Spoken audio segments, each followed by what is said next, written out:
Howdy. This is the second video I'm making today because I'm working on two puppets at the same time, and I'm gonna discuss. I'm making CatDog from the Nickelodeon show CatDog. It's a show about a cat dog, which is it's an interesting character to make into a puppet. I was like, that looks weird. I wonder how that would work. So my plan for CatDog is obviously you make CatDog and then you're like, how do you perform it, right? It's a weird designed character. Sorry, I'm shaking my leg while resting my arm on it. And you're right, it is a weird character. So actually, I want to doodle this out as my idea. I'm gonna draw my best cat dog. So my idea is that both sides have, the characters' heads. Like it's designed to be cat dog, obviously. And obviously they have a tube body, and there's no definitive end to it, which means puppeteering this guy, these fellas, is really going to be a trouble, because where are you going to put your hand, right? So I was thinking to myself, what if both sides have a zipper above their, behind the back of their head and on their front stomach area, or not in those exact areas, but like a little lower, so like their mid back. Like I'm gonna draw little X's where the zipper would be on them. Okay, so this is my sketch. It's cat dog. It's not perfect, it's not the best, but like these are where the zippers would be, and then the neck sock obviously has to be long enough to get out of those on both ends. And when you don't want to use the side that you're not using, you just zip it back in. Well, zip it back in, and then you don't necessarily have to use that side, which would make puppeteering the character really interesting. And it's not the first two-headed puppet. I mean, you get the two-headed monster on Sesame Street, but sorry, I'm bouncing both of my legs. But it's a different style than that. I'm not certain if there's any puppets like that idea that I just proposed. I mean, it's definitely within probability of the world. It definitely has happened. But yeah, the shapes, the head shapes that we're working with for CatDog is cat is kind of square. It's kind of got a square head. It's simple, like block, and then a little lip, and then it's got the mouth. So what I did was I made this essentially tube. So I glue it back here, and this is his mouth flaps right here. That's his little chin, I guess. He's got a weak chin. Oh, well, that's unfortunate. I made it in a way that it's kind of frustrating, but that's okay. And then the top of his head glues in like this, touching the top edge of the foam, so it kind of rounds out on its own. And we got his lip, because he's got a big lip. And then I just gotta purposely curve that while gluing it on, kind of like a duck bill, but not a duck bill because he's a cat. And that was a sneeze, that wasn't a cough, that was a laugh. It was just very throaty. I apologize. I've been doing when I get nervous because I'm not used to camera. I do that kind of laugh. I have to get more comfortable on camera. Dog has a more cone-like head. He's got a cone head. Sorry, I just thought of the cone heads from SNL. He's got a conular head, right? So my idea is that you could make his head out of patterned pieces of foam, but I want to shape it with carved foam. I want to draw his head out on the side of the carved foam, cut it, and then shave it so it's the right shape. And then there's gonna be a little gap under where his mouth should be. So when I make the bottom, when I make his jaw, I guess when it closes, it doesn't look weird. And that there's a more definite mouth area to dog.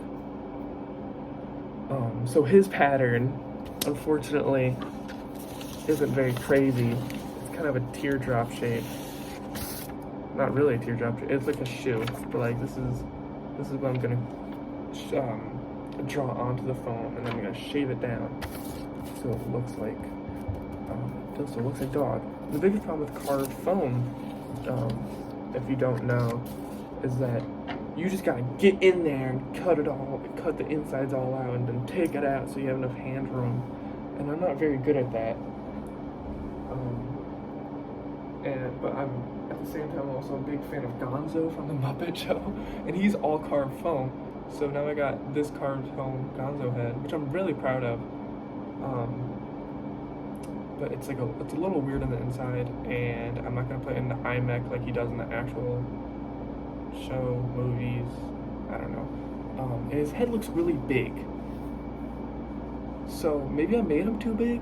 I don't know, but I'm trying my best. Okay, I'm trying my best. He's got carved foam. That's what I'm trying to get at. Anyways, and then I gotta glue his eyelids on. So it actually looks more like Gonzo. His eyelids are actually a pretty important integral piece to Gonzo. But yeah, carved foam sucks. At least for me it does. I know a lot of people are like, I loved carved foam. Every single character I make is carved foam. It's like, yay. But now you're gonna have, like, the problem with carved foam heads is that you're gonna have to recreate it again, multiple times even. And getting it to the same shape perfectly every time has gotta be such a big deal, right? I don't know. I don't like making carved foam heads. But now my hot glue gun is ready, so I'm gonna go into the time-lapse mode and do that real quick.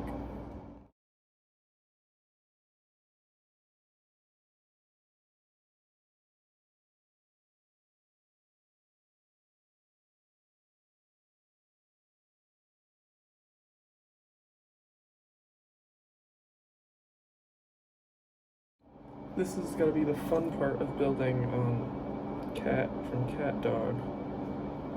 Is his head, like the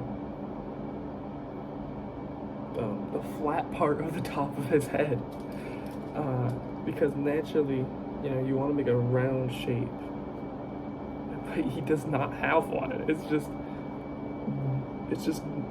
flat up there,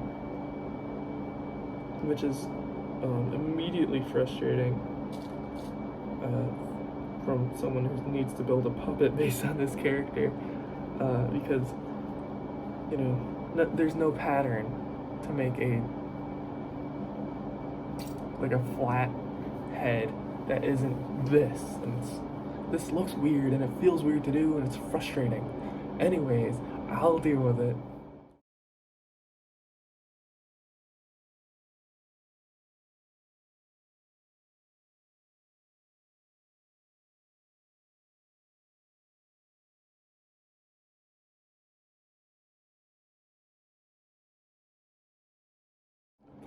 Boom. His head is done and circular and round. Unfortunately, his little underlip that you should make note of when you're making a puppet similar to this. But that is so easily fixed by just cutting it out. And then what's next for these guys? Well, I need to make dog's head first, I guess. What's next for Cat, at least, is for me to add in a mouth plate. And I don't have something to make a mouth plate out of, so I just use extra foam, and I feel so bad because I know it could be a lot more snappier and easier to move with if I had actual plastic for it, but I don't. And I don't know. That's something I need to work on. I need to work on finding and doing, and yeah. I feel like there's something else I should mention.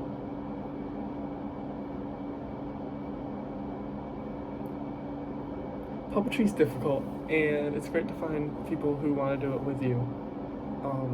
Maybe they're not puppetry inclined, but if they're willing to do it with you, it's always great to have a partner. I don't have that. I don't have that right now, but puppetry's great that way.